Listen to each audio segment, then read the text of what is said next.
Do you know why the oppositions always lose its elections in Singapore? It's not because no one wants to support them or vote for them to be in the government, but they are not worth a single cent to be part of the government. They are trash, rubbish, useless. Look at the People's Voice Party. All the people inside there are all trash.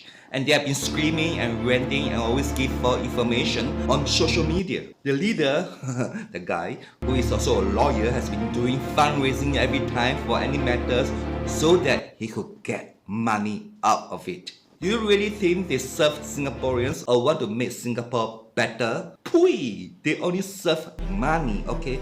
Money. Also, do you really think he's a pro bono lawyer? A hero providing his service free of charge to Singaporeans or anyone who need help? Every time he do this, he is doing out of money by asking and making use of those PAP haters to fund through his whatever campaign he's doing. So those no-brainer supporters or brainwashed people can give their money to them, which can be about $50 to $100 to $1,000 every time. They don't care how many supporters they have, but how much they could get by making Singaporeans hate the government so that they could get more money. Then why do we always see them on social media keep on ranting about the government?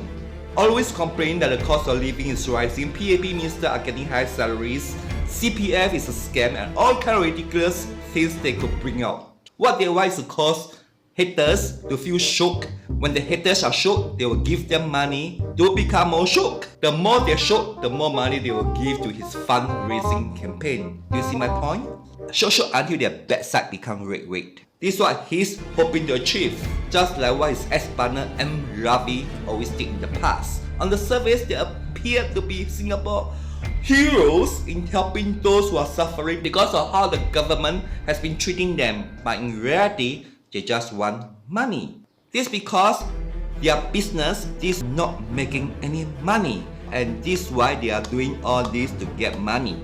Using this kind of tactic of getting supporters to give them money through fundraising, crowdfunding, and whatever they can think of.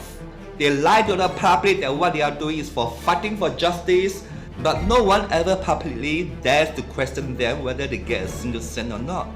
They are using the crowdfunding to get money from their supporters they always lie to. And whatever they say about the government is mostly untrue, but to get people to hate them. They just want more people to hate the government so that they can plan another fundraising campaign using one way or another to get more money. Whoever supporting and believing in them for being pro bono or doing things out of goodwill for Singaporeans, they are really stupid. Is there any lawyer willing to do things for free? Lawyers will never do things for free. We need to pay for their time, for their maintenance, for their service, right? However, they are worse than any typical lawyers. They have been lying to the public that they are some kind of pro bono heroes that they are doing for the sake of Singapore, which in fact is not 100%, not even 1%. It's a scam, but I can't really say it's a scam. It's cheating, but I can't really say it's cheating. All I could say is that there are many Singaporeans out there who are willing to be stupid to fall into their deep hole. I already knew about this long time ago, so since there's someone finally let the cat out of the bag, I'm adding more fuel to the fire by saying how stupid some Singaporeans are, or how they've been making Singaporeans become stupid to hate the government for them. Singaporeans are really stupid. How could I say that, right? How could I say that? But they really are. Lawyers like Ravi and Lim Tean do not care about Singapore. They just care about money. They are lawyers, and lawyers cannot be trusted at all. Lawyers only trust money. Okay? If you have money, they will talk to you. If you have no money, they will ask you to find ways to get money.